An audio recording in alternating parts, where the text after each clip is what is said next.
நிகழ்தகவு.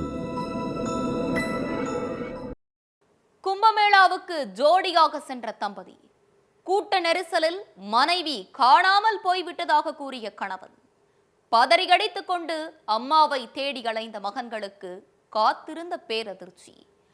கணவனுடன் வழிபாட்டுக்கு சென்ற மனைவி விடுதி கழிவறையில் இறந்து கிடந்தது எப்படி? கொலையாளிகள் சிக்கினார்களா? நடந்தது என்ன?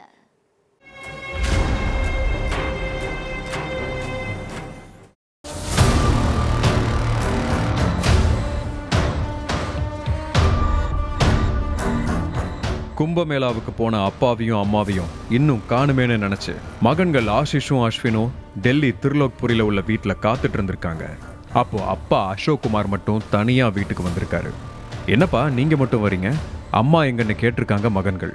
அதுக்கு அம்மா கும்பமேளா கூட்டத்துல தொலைஞ்சு போயிட்டாங்கப்பா, அங்க இங்கன்னு அலைஞ்சு தேடியும் அம்மாவை காணலன்னு சொல்லி கண்ணீர் வடிச்சிருக்காரு அசோக் குமார். அதை கேட்டு ஷாக்கான மகன்கள் 2 பேரும் அம்மா மீனாட்சியை காணுங்கிற விஷயத்த தங்களோட சொந்தக்காரங்களுக்கு ஃபோன் பண்ணி சொல்லியிருக்காங்க. மீனாட்சியோட அண்ணன் பிரவேஷ்குமாரும் அவரோட மகனும் உடனே ஓடி வந்து ஆஷிஷ் கிட்டையும் அஸ்வின் கிட்டையும் என்ன ஏதுன்னு விசாரிச்சிருக்காங்க. அதுக்கப்புறம் ஆஷிஷ், அஸ்வின், பிரவேஷ்குமார்னு 3 பேரும் உடனே கும்பமேளா நடக்கிற உத்தரப்பிரதேசம் பிரயாக்ராஜுக்கு கிளம்பி போயிருக்காங்க. பிரயாக்ராஜுக்கு போன 3 பேரும் மீனாட்சியை தேடி அலைஞ்சிருக்காங்க.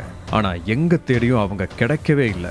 அப்பதான் அங்க உள்ள ஒரு டீ கடையில டீ குடிச்சிட்டு இருந்தப்ப அங்க உள்ள நியூஸ் பேப்பர்ல ஒரு பெண் சடலத்தை போட்டோவோட இவங்க மர்மமான முறையில இறந்து கிடந்தாங்கன்னோ, ஆனா இவங்க யாரு என்னங்கிற விவரம் தெரியலன்னோ இவரை தெரிஞ்சவங்க உடனே போலீஸ் ஸ்டேஷனுக்கு வருமாறும் குறிப்பிடப்பட்டிருந்திருக்கு. நியூஸ் பேப்பரை பார்த்து சந்தேகப்பட்ட ஆஷிஷ், அஸ்வின், பிரவேஷ்ராஜ் 3 பேரும் பதறி அடிச்சுட்டு போலீஸ் ஸ்டேஷனுக்கு போயிருக்காங்க. அங்க இருந்த போலீஸ்காரங்க கிட்ட எங்க அம்மாவை 2 நாளா காணோம், நியூஸ் பேப்பர்ல ஒரு பெண் மர்மமான முறையில இறந்து கிடக்குறாங்கன்னு நியூஸ் போட்டு இருந்துச்சு, எங்களுக்கு சந்தேகமா இருக்கு, அவங்க சடலத்தை பார்க்கணும்னு சொல்லியிருக்காங்க ஆஷிஷும் அஸ்வினும். உடனே போலீஸ்காரங்க ஹாஸ்பிட்டல்ல வைக்கப்பட்டிருந்த சடலத்தை அவங்களுக்கு காட்டியிருக்காங்க. அப்பதான் அது தங்களோட அம்மா மீனாட்சியோட சடலங்கிறது ஆஷிஷுக்கும் அஸ்வினுக்கும் தெரிஞ்சிருக்கு. உடனே போலீஸ் கிட்ட எங்க அம்மாவுக்கு என்னாச்சு சார், எப்படி இறந்தாங்கன்னு கேட்டிருக்காங்க. அதுக்கு போலீஸ்காரங்க உங்க அம்மா ஜூன்சில உள்ள ஒரு லாட்ஜ் பாத்ரூம்ல கழுத்து அறுக்கப்பட்ட நிலையில இறந்து கிடந்தாங்கன்னு சொல்லியிருக்காங்க.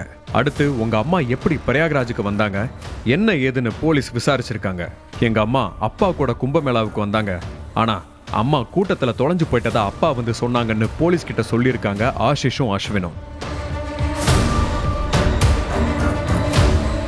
அதுக்கப்புறம் மீனாட்சியோட கணவர் அசோக் குமார் மேல போலீஸ்க்கு சந்தேகம் வர ஆரம்பிச்சிருக்கு. முதல்ல போய் உங்க அப்பாவை வர சொல்லுன்னு போலீஸ் சொன்னதை கேட்டு மகன்கள் 2 பேரும் ஃபோன் பண்ணி அசோக் குமாரை பிரயாக்ராஜுக்கு வர சொல்லியிருக்காங்க. பிரயாக்ராஜ் வந்து அசோக் குமாரை பிடிச்சு போலீஸ் விசாரிச்சப்பதான் மீனாட்சி எப்படி இறந்தாங்கங்கிற விஷயம் கிளியரா தெரிஞ்சிருக்கு.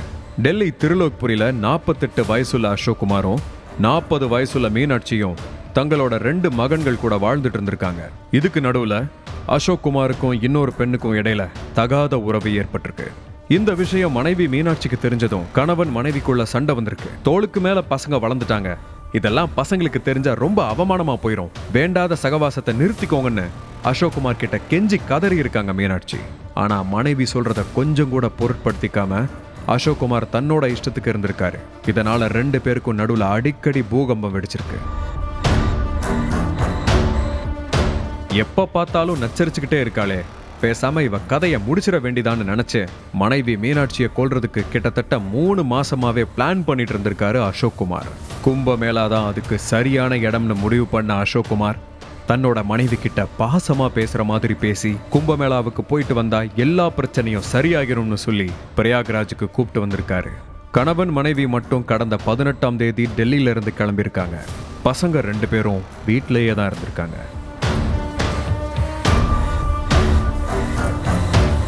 அசோக் குமாரும் மீனாட்சியும் பிரயாக்ராஜ் பக்கத்துல உள்ள ஜூன்சி நகர்ல ஒரு லாட்ஜ்ல ரூம் எடுத்து தங்கியிருக்காங்க. நைட்டு தூங்கிட்டு இருந்தப்ப மீனாட்சி பாத்ரூம்க்கு போயிருக்காங்க. அப்போ பாத்ரூம்குள்ள புகுந்த அசோக் குமார் மீனாட்சியோட வாயை இறுக்கமா பொத்தி மறைச்சு வச்சிருந்த கத்தியால கழுத்தை ஆக்ரோஷமா அறுத்திருக்காரு. இதுல ரத்தம் கொட்டு கொட்டுன்னு கொட்டி ஒரு சில நிமிஷத்திலேயே துடி துடிச்சு இறந்து போயிருக்காங்க மீனாட்சி. அடுத்து சடலத்தை அங்கேயே போட்டுட்டு அசோக்குமார் தப்பிச்சு டெல்லிக்கே போயிருக்காரு. மறுநாள் காலையில ரூம்குள்ள இருந்து துர்நாற்றம் வீசினதும் உள்ள போய் பார்த்திருக்காரு லாட்ஜ் மேனேஜர். அப்பதான் பாத்ரூம்குள்ள மீனாட்சி ரத்த வெள்ளத்துல இறந்து கிடந்திருக்காங்க. உடனே அங்க வந்த போலீஸ் என்ன ஏதுன்னு விசாரிச்சிருக்காங்க. முந்தின நாள் நைட்டு தான் ஒரு ஆண் கூட அவங்க வந்தாங்க. 2 பேரும் கணவன் மனைவின்னு சொன்னாங்க. ஆனா கும்பமேளாவுக்காக ஏகப்பட்ட பேர் வந்து போறதால அவங்க கிட்ட இருந்து எந்த ஐடி ப்ரூஃபும் வாங்கலன்னு லாட்ஜ் மேனேஜர் சொல்லியிருக்காரு. இறந்து கிடந்தவங்கள பத்தி எந்த தகவலுமே கிடைக்காததால தான் சடலத்தை போட்டோ எடுத்து நியூஸ் பேப்பர்லையும் சோஷியல் மீடியாவிலையும் போட்டிருக்காங்க போலீஸ். அதை பார்த்து தான் ஆஷிஷும் அஸ்வினும் போலீஸ் ஸ்டேஷனுக்கு வந்து விசாரிச்சிருக்காங்க. மனைவிய கும்பமேளாவுக்கு சந்தோஷமா கூப்பிட்டு வந்திருக்கோம்னு மகன்கள் சொந்தக்காரங்களை நம்ப வைக்கிறதுக்காக மீனாட்சி கூட கும்பமேளாவில் ஒன்னா நீராடின போட்டோவை தன்னோட வாட்ஸ்அப் ஸ்டேட்டஸ்ல வச்சிருந்திருக்காரு அசோக் குமார். 2 பேரும் சந்தோஷமா தான் கும்பமேளாவுக்கு போனோம், கூட்டத்துல எங்க போனான்னு தெரியலையேன்னு மகன்கள் முன்னாடி அந்த போட்டோவை காட்டி தான் நீலி கண்ணீர் வடிச்சிருக்காரு. என்னதான் அழுது புரண்டு நீலி கண்ணீர் வடிச்சு நாடகம் போட்டாலும் கடைசியில போலீஸ் கிட்ட வசமா சிக்கி ஜெயில கம்பி நிற நிலைமை தான் ஏற்பட்டிருக்கு.